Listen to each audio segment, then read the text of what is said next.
اعوذ باللہ من الشیطان الرجیم بسم اللہ الرحمن الرحیم لا حول ولا قوة الا باللہ العلی العظیم حسبنا اللہ ونعم الوکیل نعم المولا ونعم النصیر وبہ نستعین وہو خیر ناصر ومعین والصلاة والسلام علی اشرف الانبیاء والمرسلین حبیب الہ العالمین بالقاسم محمد اللہم صل علی محمد وآل محمد واہل بیتہ الطیبین الطاہرین المعصومین المظلومین المنتجبین المنتخبین المیامین اللہم صل علی فاطمة وأبیہا وبعلہا وبنیہا والسر المستودع فیہا بعدد ما احاط به علمک واللعنۃ الدائمۃ علی اعدائہم اجمعین۔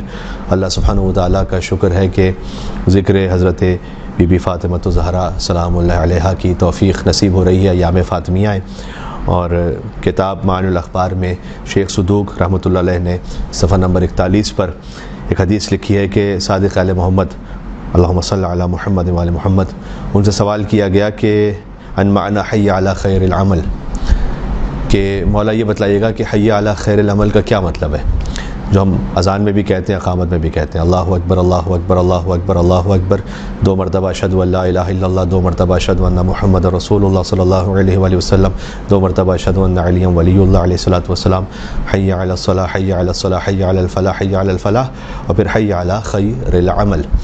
یہ اذان کا بھی جز ہے اور اقامت کا بھی جز ہے، حی علی خیر العمل۔ اس کا کیا مطلب ہے، امام سے پوچھا گیا، اور یہ ہمارے سامعین یقیناً واقف ہوں گے کہ حی علی خیر العمل غدیر کے موقع پر حضور مکرم صلی اللہ علیہ وآلہ وسلم نے مولا علیہ السلام کی ولایت کے اعلان کے بعد اذان میں شامل کیا تھا، تاکہ جب بھی اذان میں حی علی خیر العمل کہا جائے تو سننے والے کو امیر المومنین کی ولایت یاد آ جائے۔ شاید اسی خاطر عام مسلمانوں کے ہاں سے اس جملے کو خاص زمانے میں نکال دیا گیا اذان سے، کیونکہ حی علی خیر العمل کو سن کر صدر اسلام کے مسلمانوں کے ذہن میں مولا علیہ السلام کی ولایت کا اعلان یاد آتا تھا۔ تو بہرحال جب صادق آل محمد علیہ السلام سے پوچھا گیا کہ مولا اس فقرے کا کیا مطلب ہے، تو مولا نے فرمایا کہ خیر العمل الولایہ، بہترین عمل ولایت اہل بیت اطہار علیہ السلام پر ایمان رکھنا ہے، اور دوسرا جواب یہ دیا جو ہمارے موضوع سے بالکل متعلق ہے کہ خیر العمل بر فاطمہ و ولدہا، بہترین عمل یہ ہے کہ سیدہ سلام اللہ علیہا اور ان کے بچوں کے ساتھ نیکی کی جائے۔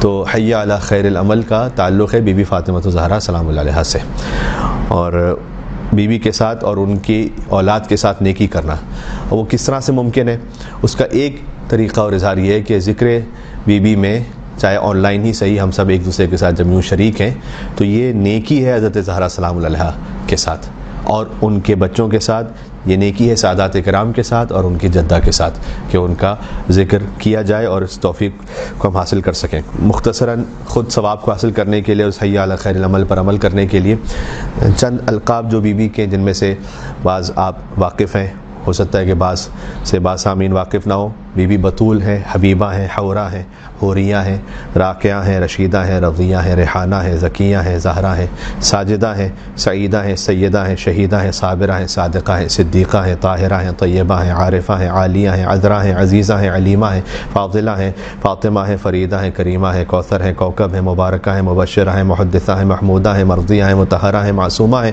ملہمہ ہیں، ممتحنہ ہیں، منصورہ ہیں، موثقہ ہیں، مہدیہ ہیں، ناعمہ ہیں، نقیہ ہیں، والہہ ہیں، وحیدہ ہیں، مصلیہ ہیں، قائمہ ہیں، شاہدہ ہیں، صائمہ ہیں، ولیہ ہیں، ذاکیہ ہیں، حلیمہ ہیں، جمیلہ ہیں، عفیفہ ہیں، صالحہ ہیں، مصلحہ ہیں، سبیحہ ہیں، نصیبہ ہیں، مجیبہ ہیں، شریفہ ہیں، مکرمہ ہیں، عالمہ ہیں، فاتحہ ہیں، داعیہ ہیں، معلمہ ہیں، شافعہ ہیں، مشفقہ ہیں، جاحدہ ہیں، ناصحہ ہیں، راکعہ ہیں، ناصیہ ہیں، حاضرہ ہیں، وافیہ ہیں، خاتون قیامت ہیں، خاتون جنت ہیں، سیدۃ النساء العالمین ہیں، رحمت و رحمت للعالمین ہیں، حلیلۃ امیر المومنین ہیں، اور ام الائمۃ الطیبین الطاہرین المعصومین ہیں۔ اللہم صل علی محمد و آل محمد۔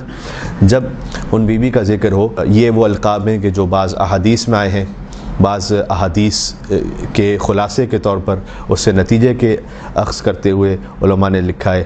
اس لیے جب ان بی بی کا ذکر ہو تو جناب اختر چنیوٹی صاحب کے 2 مصرے مجھے یاد آتے ہیں کہ اختر در بطول سے ادنا سی شے نہ مانگ، کیونکہ جب اتنی عظیم الشان بی بی کے در پر ہیں تو اختر در بطول سے ادنا سی شے نہ مانگ، کم ظرف تو نے خواہش جنت فضول کی۔ تو خواہش جنت سے بڑھ کر یہ تو سیدۃ النساء العالمین کی بارگاہ ہے، جو کہ خود والدہ ہیں سیدہ شباب اہل الجنت اجمعین کی۔ تو جو عالی ترین شے ہو سکتی ہے وہ ہے اللہ سبحانہ وتعالیٰ کی رضا، اس لیے کہ بی بی فاطمہ کی رضا میں اللہ کی رضا ہے۔ تو اللہ سبحانہ وتعالیٰ انشاءاللہ ہمیں توفیق عطا فرمائے کہ ہماری زندگی، ہمارا عقیدہ، ہمارا عمل ایسا ہو کہ حسنین کریمین کی مادر گرامی ہم سے راضی ہوں، اور اگر وہ راضی ہوں گے تو خدا بھی راضی ہے۔ ایک موضوع ایام فاطمیہ کے حوالے سے ذہن میں یہ تھا کہ ہم متعدد روایات میں سنتے ہیں کہ جب بی بی قیامت میں تشریف لائیں گی تو ان کی کیا شان ہوگی، کیا جلالت ہوگی۔ مصائب کا بھی بیان ہے کہ بی بی جب تشریف لائیں گی تو مصائب کا بھی وہاں پر ذکر ہوگا۔ تو مختلف مجالس میں آپ مختلف روایات کے گوشے سنتے ہیں۔ تو ہم نے یہ سوچا کہ اگر اس موضوع کا نام یوں دیا جائے کہ قیامت میں اظہار عظمت فاطمۃ الزہرا سلام اللہ علیہا، کہ ترتیب سے بیان کیا جائے کہ قیامت کے سلسلے میں کم سے کم جو ہم دیکھ سکے کہ کتنی روایات ہیں، بی بی کی تشریف آوری کیسے ہوگی، اور اس میں جب بی بی تشریف لائیں گی تو ان کے ناقے کی کیا کیفیت ہے، اس میں ان کے ناقے، ان کی سواری کی کیا شان ہے، اور جب بی بی تشریف لائیں گی تو کیسے ان کا استقبال کیا جائے گا، وہ کیسے شفاعت فرمائیں گی، پھر ان کے محبین کیسے شفاعت فرمائیں گے، بی بی جنت میں پہنچیں گی تو اس وقت ان کا کلام کیا ہوگا۔ تو اس ترتیب کو میں چاہتا ہوں کہ آپ کی خدمت میں تھوڑا سا بیان کیا جائے۔ آپ جہاں کہیں سننے سے ایک صلوات بھیجیے گا بی بی فاطمہ الزہرا سلام اللہ علیہا کے نام سے، اللہم صلی علی محمد وآل محمد وعجل فرجہم۔ مولا امیر المومنین علی بن ابی طالب علیہ السلام بیان فرماتے ہیں کہ ایک دن پیغمبر خدا صلی اللہ علیہ وآلہ وسلم بی بی فاطمہ سلام اللہ علیہا کے پاس تشریف لائے اور سیدہ سلام اللہ علیہا کو غمگین پایا۔ اس روایت سے ایک بہت بڑا درس ہے جو ہم حاصل کر سکتے ہیں، وہ یہ کہ حضور نے یہ پوچھا کہ اے بیٹی آپ غمگین کیوں ہیں؟ تو بی بی فاطمہ سلام اللہ علیہا نے جواب دیا کہ بابا جان، جو آپ نے روایات قیامت کے دن کے بارے میں بیان کی ہیں، جبکہ بی بی خود ہی اس نور کا حصہ ہیں، رسول اللہ کے نور کا حصہ ہیں بی بی، کہ بابا آپ نے جو قیامت کے دن کے بارے میں روایات بیان کی ہیں، اس دن کی کیفیت جس طرح سے اہل محشر کو لایا جائے گا اس نے مجھے رنجیدہ کر دی ہے۔ یعنی سیدۃ النساء العالمین اپنی قیامت کے لیے، جبکہ وہ خود مالک قیامت اور خاتون قیامت ہیں، تو ان کے ماننے والے کو کتنی فکر ہونی چاہیے۔ اور ایک درس اخلاق جو مسجد القائم ہی میں ایک کوئی عالم دین تھے وہ بیان کر رہے تھے، تو جملہ میرے ذہن میں رہ گیا، وہ یہ کہ اگر ہمیں واقعاً قیامت کے حساب کتاب کا یقین ہونا تو ہماری زبان سے بہت کچھ وہ نکلنا بند ہو جائے گا کہ جو ہم کہہ رہے ہوتے ہیں، بلکہ شاید زبان ہی چپ ہو جائے۔ اگر ہمیں معلوم ہو کہ ایک ایک شے جو دیکھی ہے اس کا بھی حساب دینا ہے، ایک ایک شے جو بولی ہے اس کا حساب دینا ہے، ایک ایک شے جو سوشل میڈیا پہ فارورڈ کی ہے اس کا حساب دینا ہے، تو بی بی نے فرمایا، جبکہ میں نے عرض کیا دوبارہ سے کہہ رہا ہوں کہ شافعہ روز جزا خاتون قیامت ہے، کہا بابا قیامت کے دن کی کیفیت نے مجھے رنجیدہ کر دی ہے۔ حضور نے فرمایا کہ ہاں بیٹی وہ بہت عظیم دن ہوگا، لیکن جبرائیل میرے پاس خدا کی طرف سے یہ خبر لے کر آئے ہیں کہ سب سے پہلے میں عالم محشر میں آؤں گا، اور میرے بعد آپ کے شوہر علی بن ابی طالب علیہ السلام آئیں گے، اور پھر ہمارے جد ابراہیم، کیونکہ ابراہیم علیہ السلام ہی کی نسل سے حضور مکرم اور مولا علی علیہ السلام، وہ آئیں گے، اور ان کے بعد خدا جبرائیل کو 70,000 فرشتوں کے ساتھ آپ کی طرف بھیجے گا تاکہ آپ کے استقبال کے ساتھ آپ کو میدان محشر میں لایا جائے۔ یعنی حتیٰ حضور مکرم نے یہ جملہ مولا علی علیہ السلام کے لیے بھی، حضرت ابراہیم علیہ السلام کے لیے بھی روایت میں استعمال نہیں کیا، یہ جملہ خاص بی بی زہرا سلام اللہ علیہا کے لیے فرمایا کہ اللہ 70,000 فرشتوں کے ساتھ بھیجے گا جبرائیل کو کہ وہ آپ کو استقبال کرتے ہوئے آپ کے نور کو لے کر آئیں قیامت میں، جو کہ 7 گنبد قائم ہوں گے آپ کے نور پر۔ پھر اسرافیل آپ کے لیے جنتی خلعتیں لے کر آئیں گے۔ میں نے عرض کیا موضوع کیا ہے؟ قیامت میں اظہار عظمت بی بی فاطمۃ الزہرا سلام اللہ علیہا۔ پھر ایک فرشتہ جس کا نام ذوقائل ہے، ایسا محسوس ہوتا ہے اس روایت میں کہ اللہ تعالیٰ نے اس فرشتے کو خاص خلقی اسی خاطر کی ہے۔ کیا اس فرشتے کی خدمت ہے؟ وہ یہ ہے کہ ذوقائل آپ کے لیے نور کی ایک سواری لے کر آئے گا جس کی لگام چمکتے ہوئے موتیوں سے اور پالان سونے کا ہوگا۔ یعنی ہم بی بی کی سواری کی عظمت کو نہیں سمجھ سکتے۔ آپ اس سواری پر سوار ہوں گی اور ذوقائل آپ کی مہار تھامے آپ کو لے کر آگے چلے گا، اس حال میں کہ 70,000 فرشتے تسبیح کے پرچم لیے آپ کے استقبال کی طرف آگے بڑھیں گے۔ اب یہ بی بی کی آمد ہے میدان محشر میں۔ تھوڑا آگے آپ جب چلیں گی تو 70,000 حوریں جو خوش ہو کر ایک دوسرے کو آپ کی آمد کی بشارت دے رہی ہوں گی، وہ آئیں گی آپ کے استقبال کے لیے۔ ہر حور کے ہاتھ میں نور کی ایک انگیٹھی ہوگی جس سے جنت کی عود کی خوشبو آ رہی ہوگی۔ اس موضوع کو جب میں اپنے طور پر تیار کر رہا تھا، اور ہو سکتا ہے کچھ چیزیں رہ بھی گئی ہوں، اللہ تعالیٰ توفیق عطا فرمائے کہ اس کو اور زیادہ سے زیادہ مکمل کیا جا سکے، جب اس کے اختتام تک میں پہنچا تو ذاتی طور پر میں نے محسوس کیا کہ قیامت تو شاید اللہ برپا ہی فقط اس لیے کرے گا کہ عظمت بی بی فاطمہ زہرا ظاہر ہو جائے. حساب کتاب تو ایک لمحے کی بات ہے وہ تو، لیکن اولین اور آخرین کے سامنے قیامت ہے ہی اس خاطر کہ عظمت بنت رسول آ جائے سامنے صلی اللہ علیہ وآلہ وسلم. تو اس حال میں 70,000 فرشتے تسبیح کے پرچم لیے آپ کے استقبال کے لیے آگے بڑھیں گے. پھر عرض کیا کہ 70,000 حوریں آپ کے استقبال کے لیے جب آئیں گی تو ہر حور کے ہاتھ میں نور کی ایک انگیٹھی ہوگی جس سے جنت کی عود کی خوشبو، انگیٹھی سے خوشبو آتی ہے نا عود کی، لیکن وہ جنت کا عود ہوگا. وہ آپ کے دائیں جانب ہو کر آپ کے ساتھ چلیں گی وہ حوریں. اے فاطمہ سلام اللہ علیہا، یہ حضور کہہ رہے اپنی بیٹی سے، کیونکہ بی بی قیامت کے دن کا سن کر رنجیدہ سی، تو رسول اللہ یہ تسلی دے رہے ہیں اپنی دختر کو کہ جب آپ قیامت میں حاضر ہوں گی تو عرش سے رب العالمین کی پھر آواز آئے گی جسے تمام اہل محشر سنیں گے کہ اے محشر والوں، نگاہوں کو بند کرو اور نظریں نیچی کر لو تاکہ صدیقۃ الکبریٰ فاطمہ زہرا پیغمبر صلی اللہ علیہ وآلہ وسلم کی بیٹی یہاں سے گزریں. یاد رکھیے گا کہ جب اللہ سبحانہ و تعالیٰ کا حکم ہے نا تو یہ حکم تشریعی نہیں، حکم تکوینی ہے. کیا مطلب ہے اس کا؟ ایک ہے اللہ کا حکم تشریعی جس کا تعلق ہے شریعت سے. دنیا میں اللہ سبحانہ و تعالیٰ نے حکم دیا ہے نماز فجر پڑھو، لیکن اس میں اختیار ہے، ہو سکتا ہے کوئی نہ پڑھے، اسے سزا ملے گی وہاں پر میدان محشر میں. لیکن حکم تشریعی میں اختیار ہوتا ہے مکلف کا کہ وہ اس عمل کو انجام دے یا نہ دے. حکم تکوینی ایسا نہیں ہوتا. اللہ سبحانہ و تعالیٰ نے تکوین میں لکھا ہے کہ سورج طلوع ہوگا اور غروب ہوگا، تب یہ نہیں ہو سکتا کہ وہ کبھی طلوع نہ ہو. قیامت میں جب اللہ سبحانہ و تعالیٰ کہہ رہا ہے کہ نگاہوں کو جھکا لو، اس وقت یہ حکم تشریعی نہیں، حکم تکوینی ہے. یعنی یہ نہیں کہ اختیار ہے کہ کوئی انسان جھکائے نظریں یا نہ جھکائے. قیامت میں شرعی تکلیفیں نہیں ہیں کہ شرعی طور پر کوئی چیز واجب، کوئی چیز مستحب، کوئی چیز حرام، وہ سارا معاملہ دنیا کا ہے. قیامت میں جو اللہ نے کہا کن فیکون، وہ ہونا ہی ہے. تو وہاں جب اللہ سبحانہ و تعالیٰ کا حکم آ رہا ہے کہ اہل محشر نگاہوں کو جھکا لو، یہاں پر تکویناً ہے، یعنی خود بخود جھکنی ہی ہے نظریں سب کی. اختیار نہیں ہے وہاں کوئی کہ کوئی اس حکم کو مانے یا نہ مانے. اور جیسے ہی سب کی نظریں جھک جائیں گی تاکہ صدیقۃ الکبریٰ سلام اللہ علیہا وہاں سے گزر سکیں، تو پھر مریم بنت عمران 70,000 حوروں کے ساتھ آپ کے استقبال کے لیے تشریف لائیں گی. دیکھیں ایک کے پہلے جبریل آ رہے ہیں، پھر جنت کی حوریں انگیٹھی لے کر آ رہی ہیں جس میں جنت کا عود ہے، پھر حضرت مریم آ رہی ہیں اور آپ کی خدمت میں سلام پیش کریں گی. وہ جو پہلے 70,000 حوریں تھیں وہ داہنی طرف بی بی کے چل رہی تھیں، اب حضرت مریم جن حوروں کے ساتھ آئیں گی وہ بائیں طرف چلیں گی بی بی کے. سبحان اللہ، جس بی بی کا حدود اربع یہ ہے. اب سمجھ میں آتا ہے کہ ہم فاطمہ تو و ابوہا و بعلہا و بنوہا کا مطلب کہ اللہم صلی علی محمد و علی محمد. پنجتن اور مرکز بی بی فاطمہ زہرا سلام اللہ علیہا ہے. تو جنت میں بھی اور قیامت میں بھی اس بی بی کا حدود اربع یہ. اور حضرت مریم دیکھیں ایک کے بعد ایک پھر درجہ اور بڑھ رہا ہے آنے والوں کا کہ حضرت مریم کے بعد اب آپ کی والدہ خدیجۃ الکبریٰ تشریف لائیں گی.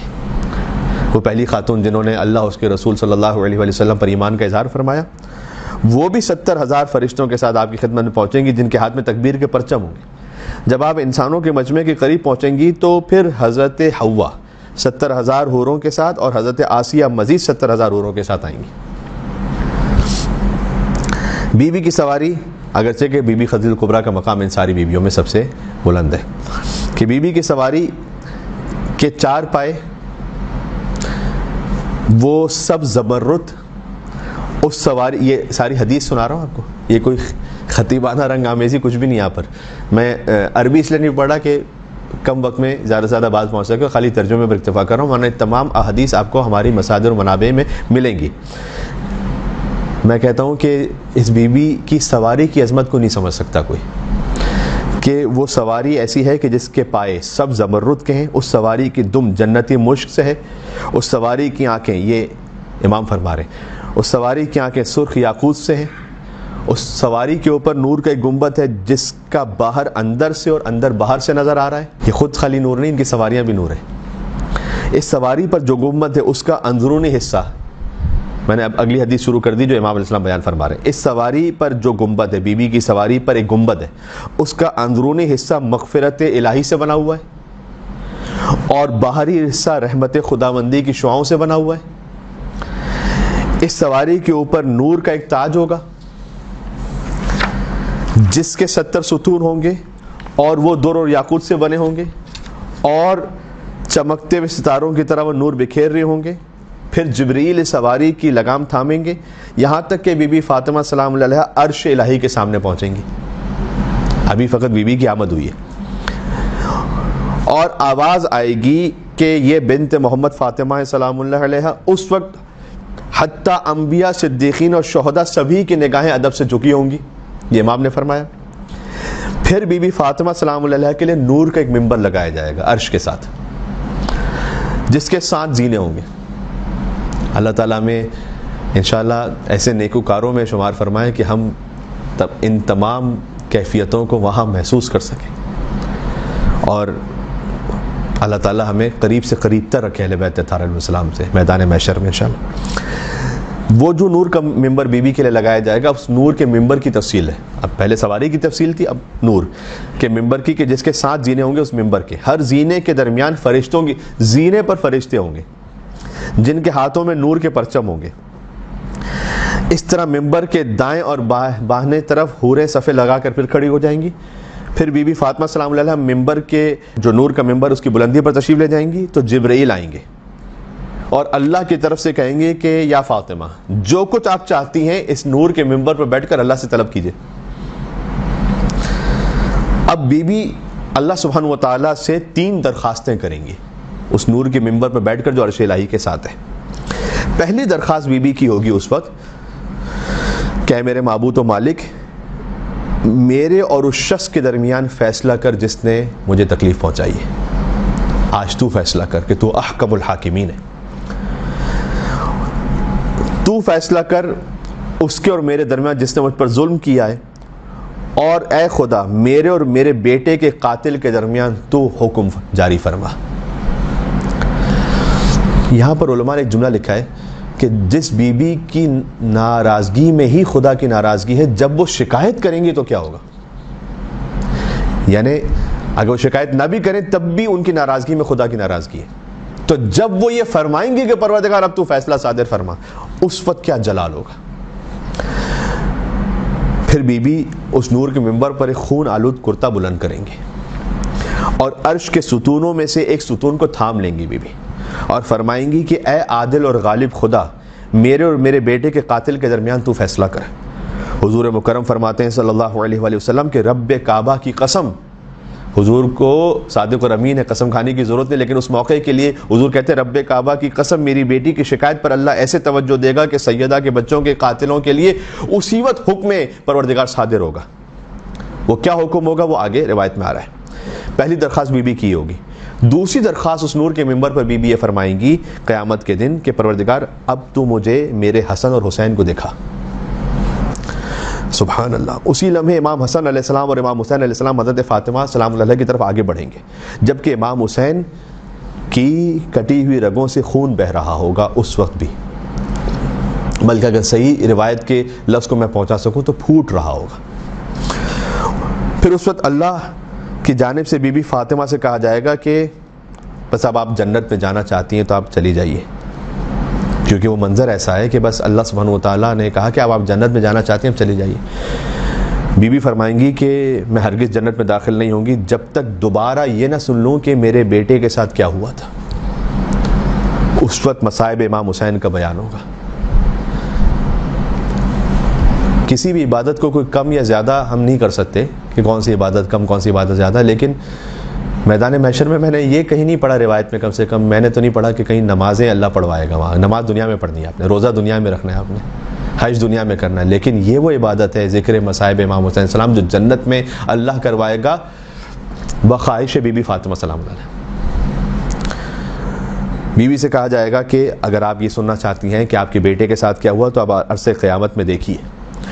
اس وقت وہ اپنے بیٹے امام حسین کو دیکھیں گی کہ جن کے بدن اتھر پر پھر سر نہیں ہوگا، کیونکہ بی بی وہ دیکھنا چاہتی ہے کہ پروردگار تو مجھے دوبارہ دکھلا اور یہاں بیان ہو کہ میرے بیٹے کے ساتھ کیا ہوا۔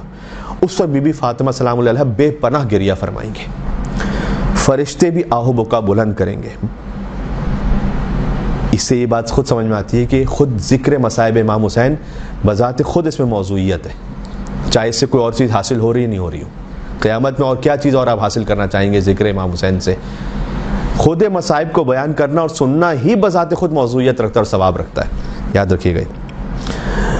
بی بی فاطمہ سلام اللہ علیہ کے اس جانسوز نالے کو سن کر کوئی ملک مقرب، کوئی نبی مرسل اور کوئی بندہ مومن ایسا نہیں رہ جائے گا کہ جو حسین پر نہ رو رہا ہو، یعنی اہل محشر میں کوہرام بپا ہوگا۔ اس موقع پر خدا اپنے غضب کی آواز سے ایک آگ کو آواز دے گا جس کا نام ہب ہے، جسے 1000 سال تک صرف دہکایا گیا اور جلایا گیا ہے حسین کے قاتلوں پر عذاب دینے کے لیے۔ وہ بھڑک کر سیاہ ہو چکی ہے وہ آگ۔ حسین کے قاتلوں کو پکڑ لو، اللہ کی آواز آئے گی، اور اپنے وجود میں لے کر جلا دو۔ ابھی تو جنت جہنم بعد کی بات ہے باقیوں کے لیے، لیکن بی بی فاطمہ سلام اللہ کے سامنے اللہ کی آواز آئے گی غضب کے ساتھ کہ اس آگ سے کہ حسین کے قاتلوں کو جلا دو، تو آگ اپنے رب کے عمل پر عمل کرتے ہوئے اسی وقت ان سارے قاتلوں کو اپنی گرفت میں لے لے گی۔ جب یہ ہو جائے گا، اب بی بی فاطمہ جنت کی طرف بڑھیں گے۔ ابھی دروازے پر پہنچیں گی، جنت میں داخل نہیں ہوئی ابھی بی بی، ابھی دروازے پر پہنچیں گی کہ صدائے پروردگار آئے گی۔ وہاں پر کیوں آئے گی صدائے پروردگار؟ اس لیے کہ جنت کے دروازے پر بی بی رک جائیں گے۔ اللہ کا حکم ہے کہ آپ جنت میں تشریف لے جائیے، بی بی جنت میں جاتے جاتے دروازے پر رک گئیں۔ ندائے پروردگار آئے گی کہ اے میرے حبیب کی بیٹی، اب جب کہ میں نے آپ کو جنت میں جانے کا حکم دیا تو آپ کس بارے میں فکر مند ہیں؟ اب تیسری درخواست کا وقت ہے۔ میں نے کہا تھا نا 3 درخواستیں۔ تیسری درخواست یہ ہے کہ بی بی جواب دیں گی کہ اے پروردگار، میں چاہتی ہوں کہ آج کے دن میرا مقام اور رتبہ تو معلوم ہو۔ جبکہ یہ تمام تر روایت اسی لیے ہے، لیکن بی بی اب جو کہہ رہی ہیں نا اس کا تعلق بس اللہ کرے مجھ اور آپ سے انشاءاللہ سے، کہ میرا مقام اور رتبہ تو معلوم ہو۔ تو ندائے قدرت آئے گی کہ اے میرے حبیب کی بیٹی، واپس آئیے، آپ کا مقام اور رتبہ ہم اہل محشر کو اس طرح دکھائیں گے کہ ان اہل محشر کو دیکھیے آپ، جس کے دل میں آپ کے اور آپ کے بچوں کی محبت پوشیدہ ہے، اسے اپنے ساتھ جنت میں لے جائیے۔ اس وقت ہر شخص کی پیشانی پر لکھا ہوا آ جائے گا کہ کون مومن ہے اور کون کافر، خود بخود لکھا ہوا آ جائے گا۔ اس وقت بی بی، اب توجہ کیجیے گا، کا ایک محب ہے تو بظاہر اس کی پیشانی پر مومن لکھا ہوا ہے، لیکن اس کے گناہ بہت ہیں۔ دیکھیں یہ گناہ کرنے کا لائسنس نہیں دیا جا رہا۔ بہرحال جس کا جو گناہ ہے یا تو اللہ تعالیٰ دنیا میں اس کا حساب لے گا، یا ہو سکتا ہے کہ برزخ میں یا موت کے وقت، اور انشاءاللہ مومن کو توبہ کی توفیق نصیب ہو جائے اور اس کے مکافات یا کمپنسیشن کی توفیق نصیب ہو جائے۔ لیکن بہرحال اگر ایک شخص کے گناہ بہت زیادہ ہیں لیکن تھا مومن، تو پہلے حکم آ جائے گا کہ اس کو جہنم کی طرف لے جاؤ۔ اب بی بی فاطمہ سلام اللہ علیہ پلٹ چکی ہیں تاکہ وہ شفاعت فرمائے، تو وہ خدا کے حضور عرض کریں گی کہ اے میرے معبود و مالک، تو نے میرا نام فاطمہ رکھا ہے۔ جب بھی اہل بیت علیہ السلام کے ناموں پہ بات کیجیے نا تو 3 طرح کی لغتیں چیک کیا کیجیے، ایک ہے عام لوگوں کی لغت، ایک مسلمانوں کی لغت، اور ایک ہے معصوموں کی لغت۔ فاطمہ کا مطلب عام لغت میں ہے کہ کسی شے کو کسی شے سے دور رکھا گیا ہو۔ عام مسلمانوں کی یا مومنوں کی لغت میں ہے کہ اپنے محبوں کو آتش جہنم سے دور کرنے والی، اور معصوموں کی لغت میں اس کا مطلب ہے کہ سمجھ میں نہ آنے والی، اس لیے کہ لأن الناس فطموا عن معرفتها، انسانوں کی عقلوں کو دور رکھا گیا ہے سیدہ کی معرفت سے، کوئی سمجھ ہی نہیں سکتا۔ لہٰذا اللہ نے کہ وما ادراک ما لیلۃ القدر، تم کیا جانو لیلۃ القدر کیا ہے، اور لیلۃ القدر کی حقیقت بی بی فاطمہ سلام اللہ علیہ۔ تو اس وقت بی بی یہ فرمائیں گی کہ اے رب، تو نے میرا نام فاطمہ رکھا تاکہ میرے وسیلے سے میرے محبوں کو آتش جہنم سے دور رکھا جائے، اور بے شک جو تو نے وعدہ کیا ہے تیرا وعدہ سچا ہے اور تو ہرگز اپنے وعدے کی خلاف ورزی نہیں کرتا۔ یعنی بی بی یہ کہنا چاہتی ہیں کہ پروردگار، اس کی پیشانی پر تو مومن لکھا ہوا ہے، تو اگرچہ کہ یہ گناہ گار ہے تو اسے جہنم کی طرف کیوں بھیجا جا رہا ہے، جبکہ بہرحال یہ میرا محب ہے۔ اس وقت ندائے پروردگار آئے گی کہ اے فاطمہ، آپ نے سچ کہا، میں نے ہی آپ کا نام فاطمہ رکھا ہے، اور آپ کے ذریعے میں آپ کے محب اور شیعوں کو آتش جہنم سے دور رکھوں گا۔ بے شک میرا وعدہ سچا ہے اور میں کبھی اپنے وعدے کے خلاف نہیں کرتا۔ یہ جو آپ دیکھ رہی ہیں کہ ایک بندے کو دوزخ میں لے جانے کا حکم دیا گیا، وہ اس لیے تھا تاکہ جب وہ جہنم کی طرف جا رہا ہو اور آپ اس کی شفاعت کریں تو آپ کا مقام اہل محشر کے سامنے واضح ہو، کہ وہ کہ جو لائق عذاب ہو چکا تھا، فقط آپ کی شفاعت کی وجہ سے اس سے عذاب دور ہو جائے گا۔ پھر سے عرض کر رہا ہوں، گناہ کرنے کا لائسنس نہیں دیا جا رہا یہاں پر۔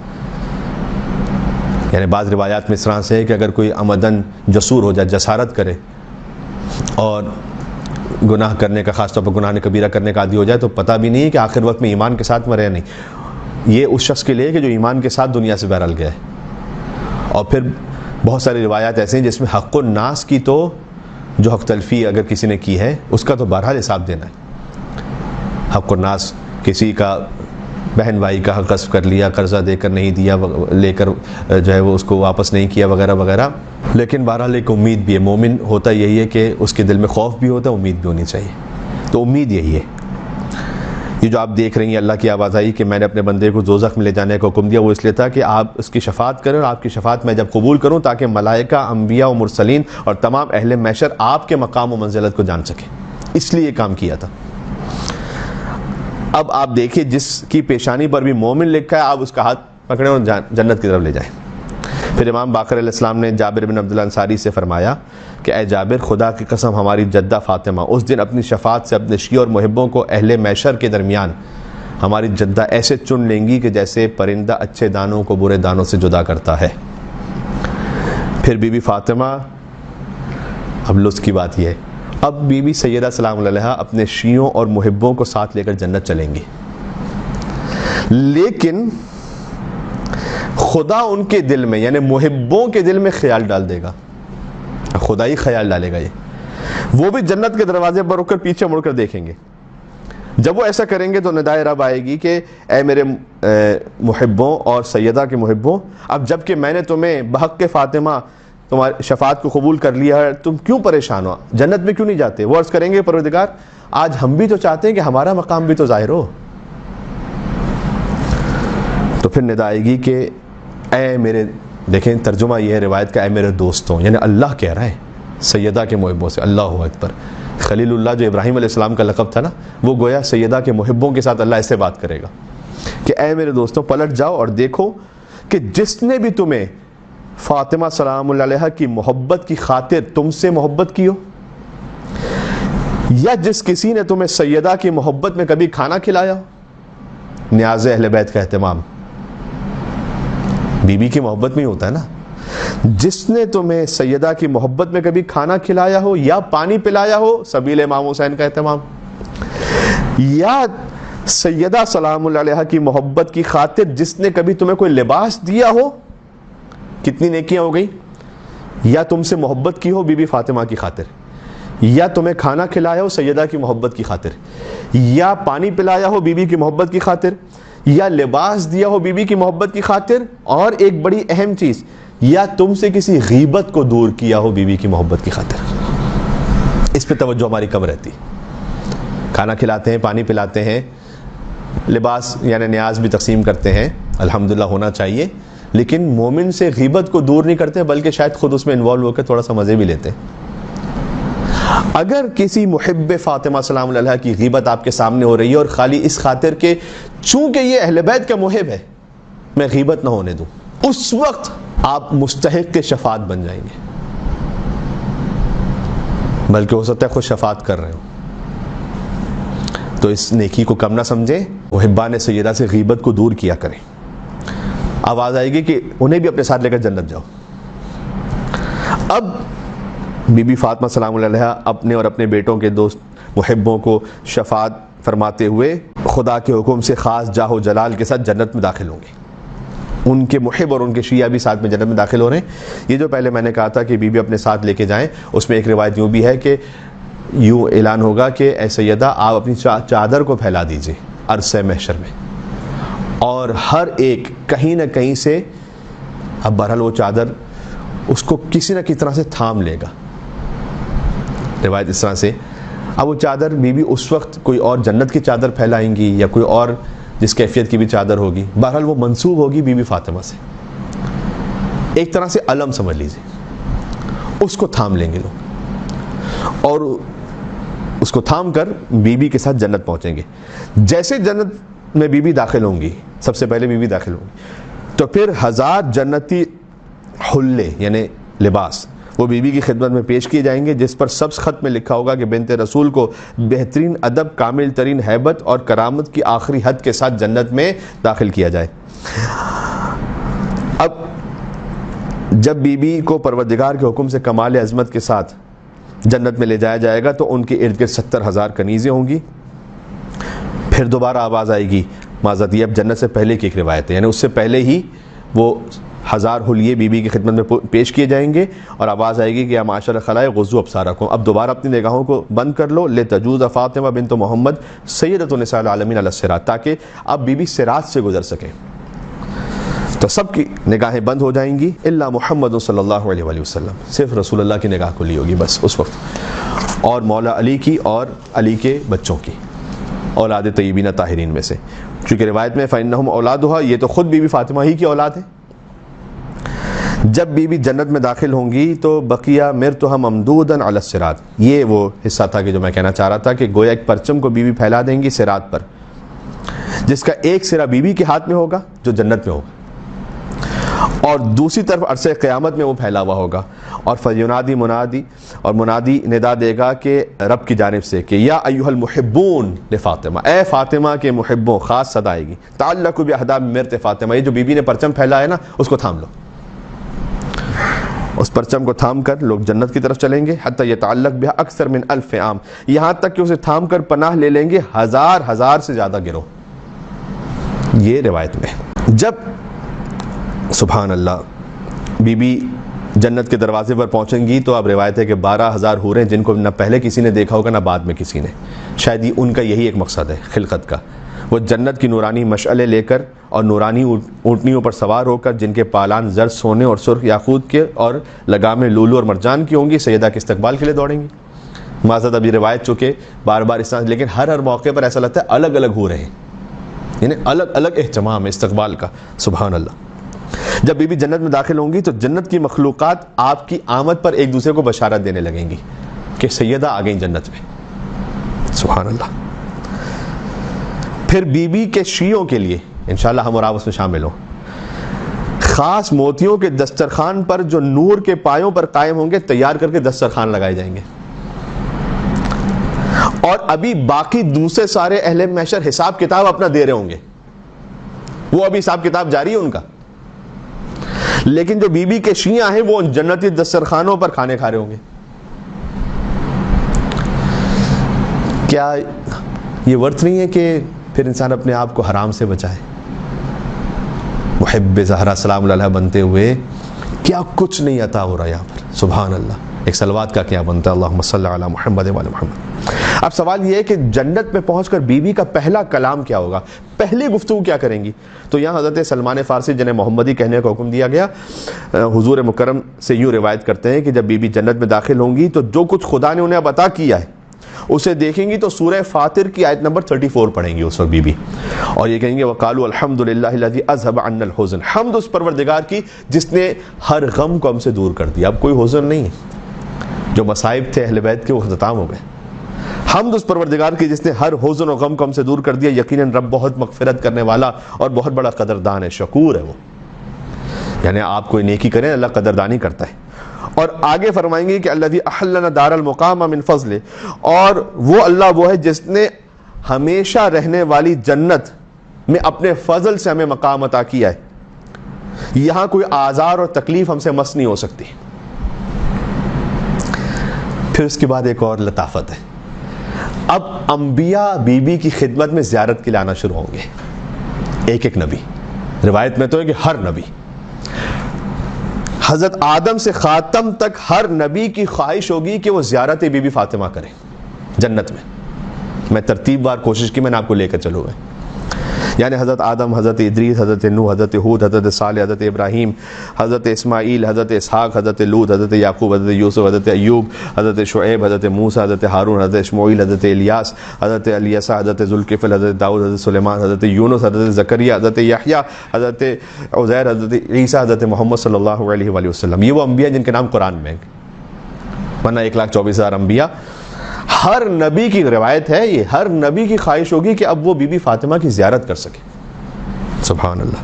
جب انبیاء زیارت کر لیں گے بی بی کی تو پھر بی بی کو ان کے جنتی گھر میں لے جایا جائے گا. روایت ہے کہ حضور جب معراج پر گئے نا تو کہتے ہیں کہ میں نے جنت میں ایک گھر دیکھا جس پر لکھا ہوا تھا کہ یہ قصر فاطمہ ہے. باپ نے بیٹی کا گھر دیکھا. اس قصر کے اندر 70 اور قصر تھے جن کی تمام دیواریں، دروازے اور چھتیں جنت کے سرخ موتیوں کے دانوں سے بنی ہوئی تھی، اور سب ایک ہی طرح سے آراستہ تھے. پھر بی بی فاطمہ حضور مکرم اور مولا علی کے ساتھ اس قصر میں پہنچیں گی۔ حضور مکرم نے مولا علی سے فرمایا کہ یا علی، تم اور میری بیٹی فاطمہ جنت میں میرے قصر میں میرے ساتھ ہم نشین ہو گئے۔ تو اب اس روایت میں حضور کے قصر سے نسبت دی گئی اسے، اور پہلی روایت میں بی بی فاطمہ سے۔ پھر جب یہ تین ہستیوں کا ذکر ہے اس روایت میں، رسول اللہ، مولا علی اور بی بی فاطمہ، تو حضور مکرم مولا علی علیہ السلام ایک دوسرے کے سامنے تخت پر تشریف فرما ہوں گے، اور اس وقت حضور سورہ ہجر کی آیت نمبر 47 کو پڑھیں گے کہ اخوانا علی سرور متقابلین، یعنی مولا علی سامنے تشریف فرمائے نا، اور مولا علی بھائی ہیں رسول اللہ کے، انا یا علی انت اخی فی الدنیا والآخرہ، جو حضور نے فرمایا تھا مواخات کے وقت۔ اس آیت کا ترجمہ یہ ہے کہ بھائی بھائی تختوں کے سامنے ایک دوسرے کے ساتھ بیٹھے ہوں گے۔ تو یہ جنتیوں کے لیے جو آیت ہے نا، یہ اصل میں حضور مکرم اور مولا علی کے لیے۔ اللہم صلی علی محمد وعلی محمد۔ پھر جنت کے درجوں میں سے، جنت کے بے شمار درجات ہیں نا، ان میں سے ایک درجے کا نام ہے وسیلہ، جنت کے درجے کا نام ہی وسیلہ ہے۔ بی بی فاطمہ اپنے بابا حضور مکرم اور اپنے زوج علی ابن ابی طالب علیہ السلام اور اپنے بچوں حسن ابن علی اور حسین ابن علی علیہ السلام کے ہمراہ اس مقام وسیلہ پر تشریف لے جائیں گی، جہاں بظاہر جنت میں اپنے چاہنے والے جو جنت میں پہنچ چکے ہیں ان کے درجات مزید بلند فرمائیں گی شفاعت کر کر کے۔ علامہ امینی کے نام سے کون واقف نہیں، صاحب کتاب الغدیر، انہوں نے بی بی کی جب منقبتیں لکھی نا، اس میں 26ویں منقبت، ایک کے بعد انہوں نے نمبر 1 2 3 4 کر کے لکھی ہیں، اس میں 26ویں منقبت میں لکھتے ہیں کہ حضرت زہرا سلام اللہ علیہ اپنے والد، اپنے شوہر، اپنے بیٹوں کے ساتھ وسیلے کے مقام پر پہنچیں گی، وہاں اللہ تبارک و تعالیٰ کی عظمت کا تخت ہے، اور سوائے پنجتن کے حتیٰ کوئی نبی مرسل، کوئی صالح، کوئی ملک مقرب وہاں پہنچ نہیں سکتا۔ اس مقام پر بی بی تشریف لے جائیں گی۔ پھر ایک اور مقام ہے جہاں، جس کا نام حظیرۃ القدس، یعنی قداست اور طہارت کا احاطہ، یہ مقام، اس کا نام ہی یہی ہے۔ یہ جنت میں سب سے بلند جگہ ہے، جہاں نور کا ایک سفید گنبد ہے جس کی چھت عرش پروردگار ہے، وہ جنت کا مقام۔ اب وہاں پنجتن رہیں گے، وسیلے کے مقام پہ پہنچ کر شفاعت کر دی، پھر اس مقام پر پہنچ کر جس کا نام حظیرۃ القدس ہے، قیامت کے دن میرا، علی کا، فاطمہ، حسن، حسین، یہ حضور مکرم کی حدیث ہے، ٹھکانہ عرش پروردگار کے ساتھ ہوگا۔ پوری جنت ہی بی بی فاطمہ کی، لیکن آگے حدیث ہے کہ اللہ اب بخش دے گا تسنیم کی نہر کو بی بی فاطمہ کو۔ اللہ نے علی کے شیعوں کو اپنے دین کے لیے چنا ہے، حدیث ہے، اور اپنی جنت کے لیے پیدا کیا۔ علی کے شیعہ تو جنت کے لیے پیدا ہوئے، جب وہ شیعہ جنت الفردوس کے اعلیٰ مقام پر پہنچیں گے تو ان میں سے ہر ایک کے لیے، ہر شیعہ کے لیے خیمہ نصب ہوگا جو چمکدار موتیوں کے حجروں سے ہوگا۔ یہ مقرب ابرار میں سے ہیں، یہ رحیق مختوم یعنی تسنیم کے جام پیئیں گے، اور تسنیم کو سوائے علی کے شیعوں کے کوئی اور نہیں پی سکے گا۔ اس لیے تسنیم و چشمہ ہے کہ جو اللہ نے پیغمبر کی بیٹی اور علی ابن ابی طالب کی زوجہ کو بخشا ہے، اور فاطمہ سلام اللہ علیہا، سبحان اللہ، یہ بخشا ہے کا مطلب کیا ہے؟ اور یہ خاص علی کے جو وہ شیعہ جو ابرار میں سے وہ پئیں گے، ہر شیعہ بھی نہیں، اس لیے کہ یہ وہ تسنیم کا چشمہ ہے کہ جو سیدہ کے خیمے کے ستون کے نیچے سے جاری ہوتا ہے، یعنی بی بی کے گھر سے ملا ہوا یہ چشمہ۔ اس چشمے کا پانی اتنا شیرین ہے کہ اس میں جنت کے کافور کی ٹھنڈک ہے، جنت کے زنجبیل کا ذائقہ ہے، اور جنت کے مشک کی خوشبو ہے۔ اللہ تعالیٰ ہمیں قیامت میں صدیقۃ الکبریٰ سلام اللہ کی شفاعت سے محروم نہ فرمائے، بلکہ بہترین شفاعت نصیب فرمائے۔ اللہم صلی علی محمد وآل محمد وعجل فرجہم۔ روایت کو میں یہیں تک روکتا ہوں، یعنی ہم نے خلاصہ یہ ہوا کہ بی بی تشریف لائیں گی جنت میں، محشر میں تو کس طرح سے تشریف لائیں گی، اور کتنے ہزار ملائکہ، کتنی ہزار حوریں ان کے استقبال کے لائیں گی، ان کی سواری کی کیفیت کیا ہوگی، اس پر کیا گنبد ہوگا، داہنی طرف کون، بائیں طرف کون، پھر بی بی نور کی ممبر پہ جائیں گی، وہاں کون کون سی درخواستیں اللہ سبحانہ و تعالیٰ سے کریں گی۔ پہلی درخواست ہے کہ وہ اپنے بچوں کے مصائب وہاں سننا چاہیں گی، اور بچوں کے جو قاتل اور ظالم ہیں ان سے اللہ سبحانہ و تعالیٰ درخواست کریں گی کہ ان کے لیے فیصلہ کر تو۔ اور اس کے بعد بی بی اپنے شیعوں اور محبوں کی شفاعت کرنا چاہیں گی۔ جنت میں جب وہ داخل ہونے لگیں گی تو جنت کے دروازے پر رک جائیں گی، اور جنت کے دروازے پر رک کر کہیں گے پروردگار میں چاہتی ہوں کہ اہل محشر کے درمیان میرا مقام ظاہر ہو۔ پھر اللہ تعالیٰ بی بی کی شفاعت کو، جس کے لیے وہ شفاعت فرمائیں گی، قبول فرمائے گا۔ پھر اہل جنت جو بی بی کی شفاعت سے جنت میں پہنچنے والے ہوں گے، وہ چاہیں گے کہ ان کا مقام ظاہر ہو، پھر وہ شفاعت کریں گے کس کی؟ ان کی کہ جنہوں نے سیدہ کی خاطر ان سے محبت کی، یا کھانا کھلایا، یا پانی پلایا، یا لباس دیا، یا غیبت کو دور کیا۔ ان درخواستوں میں سے جو بی بی فرمائیں گی وہ اس وقت یہ بھی ہے کہ میرے حسن حسین کو مجھے دکھلا، اور وہ اس خاص کیفیت میں دیکھیں گی کہ امام حسین اس وقت بھی مصائب کی کیفیت میں ان کی رگوں سے خون جاری ہوگا، اور بی بی بے انتہا گریہ فرمائیں گی، اور اس وقت اہل محشر کے سامنے مصائب امام حسین اسلام کا ذکر کیا جائے گا۔ یہ وہ عبادت ہے کہ جو جنت میں داخل ہونے سے پہلے بھی کی جائے گی۔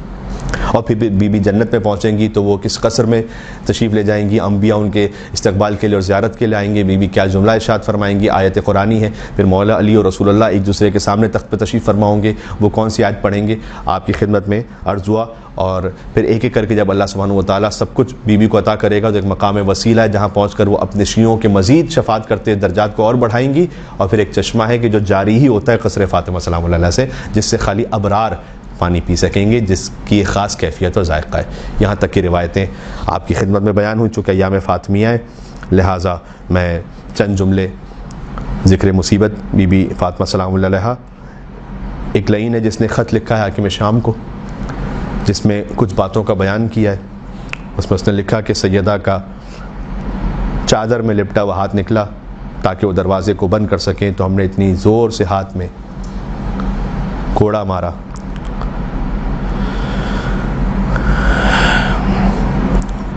کہ بی بی نے فرمایا کہ یا ابتہا کذا یفعل بحبیبتک، اے بابا کیا آپ کی حبیبہ کے ساتھ یہ کیا جائے گا؟ یہ خود کہتا ہے وہ ظالم کہ سیدہ کی آواز اتنی دردناک تھی کہ میں بھی لرز گیا کہ آگے بڑھوں یا کیا کروں۔ میں سوچ رہا تھا کہ پیچھے ہٹ جاؤں، لیکن اتنے میں مجھے گزشتہ جنگوں میں علی کے ہاتھوں اپنے آبا و اجداد کا قتل یاد آیا۔ جب بھی ایام فاطمیہ آتے ہیں تو سمجھ میں نہیں آتا کہ بی بی فاطمہ کی شہادت پڑھیں یا علی کی غربت پڑھیں۔ یہ غربت علی ہے، حق مانگنے جو زہرا دربار میں گئی ہے۔ بی بی فاطمہ سلام اللہ علیہ کی شہادت ہو اور امیر المومنین وصیت رسول کے مطابق ضبط کریں، اس سے بڑی کیا غربت ہوگی اور اس سے بڑے کیا مصائب ہوں گے مولا علی مرتضیٰ علیہ السلام کے۔ پھر جب دروازے پر آگ لگی اور دروازہ اکھڑ گیا اور سیدہ پر وہ دروازہ گرا تو دروازے کو جوڑنے کے لیے ایک بڑی کیل ہوتی ہے جسے میخ کہا جاتا ہے، وہ میخ سیدہ کے جسم اطہر پر پیوست ہو گئی۔ ایک مرجع تقلید بہت بزرگ گزرے آیت اللہ شیخ محمد حسین اصفہانی، انہوں نے مرثیہ کہا ہے بی بی فاطمہ کے لیے۔ اس میں وہ ایک شعر لکھتے ہیں کہ وَلَسْتُ أَدْرِي خَبَرَ الْمِسْمَارِ سَلْ صَدْرَهَا خَزِينَةَ الْأَسْرَارِ، میں کیا بتاؤں اس کیل کا قصہ کیا ہے، خود پوچھو اسی بی بی سے کہ جن میں وہ کیل پیوست ہوئی۔